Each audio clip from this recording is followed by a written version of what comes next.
CHAP. XLV. Is it not a shame to make 2 chapters of what passed in going down 1 pair of stairs?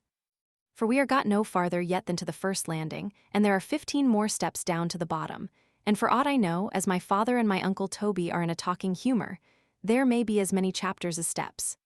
Let that be as it will, sir. I can no more help it than my destiny. A sudden impulse comes across me. Drop the curtain, Shandy. I drop it. Strike a line here across the paper. Tristram, I strike it, and hey for a new chapter. The deuce of any other rule have I to govern myself by in this affair, and if I had one, as I do all things out of all rule, I would twist it and tear it to pieces, and throw it into the fire when I had done. Am I warm? I am, and the cause demands it. A pretty story.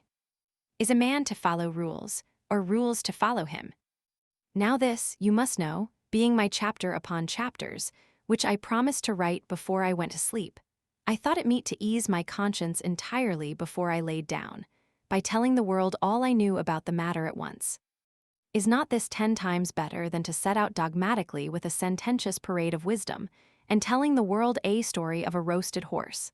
That chapters relieve the mind, that they assist, or impose upon the imagination, and that in a work of this dramatic cast they are as necessary as the shifting of scenes, with 50 other cold conceits, enough to extinguish the fire which roasted him? Oh.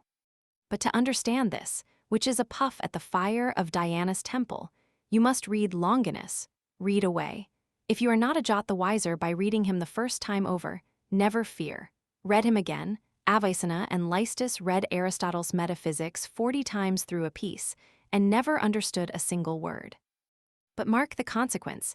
Avicenna turned out a desperate writer at all kinds of writing, for he wrote books de omni scribili.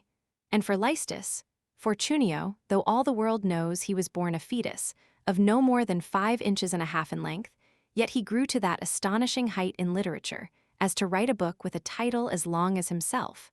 The learned know I mean his Gonopsychanthropologia, upon the origin of the human soul. So much for my chapter upon chapters, which I hold to be the best chapter in my whole work. And take my word, whoever reads it is full as well employed, as in picking straws. Si fides anecdote pas plus grande que la pomme de la main. My son Pierre Eliant examine en qualité de médecine, and ayant trouvé que siedit quelque chose de plus qu'un embryon, le fit transporter tout vivant à Rapallo, il le fit voir à Jérôme Bardi and à daughters médecins du loup. On trouva quil ni lui manquait rien de sentil à la vie.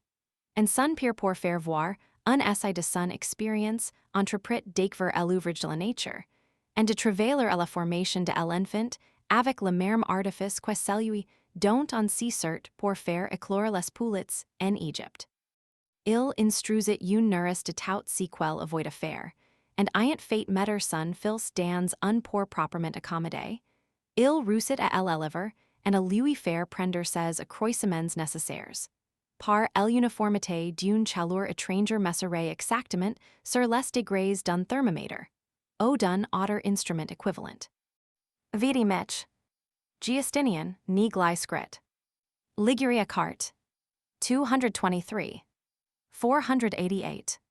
On orate taugers été très satisfait de l'industrie, d'un pire si expérimenté, dans l'art de la génération. Quand il en aurait pu prolonger la vie à son fils, que pour pieux mois, ou pour pieux d'années.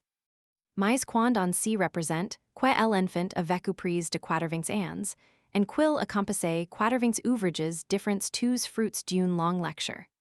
Il faut convenir que tout si, qui est incroyable en est pas taugers faux, and quelle vraisemblance en est pas taugers du côté la vérité. Il en avoit que dix neuf, ans lorsquil composa Gonopsychanthropologia de origine animi humani. Les enfants célèbres, revues and corriges par M. de l'Aumônier de l'Académie Française.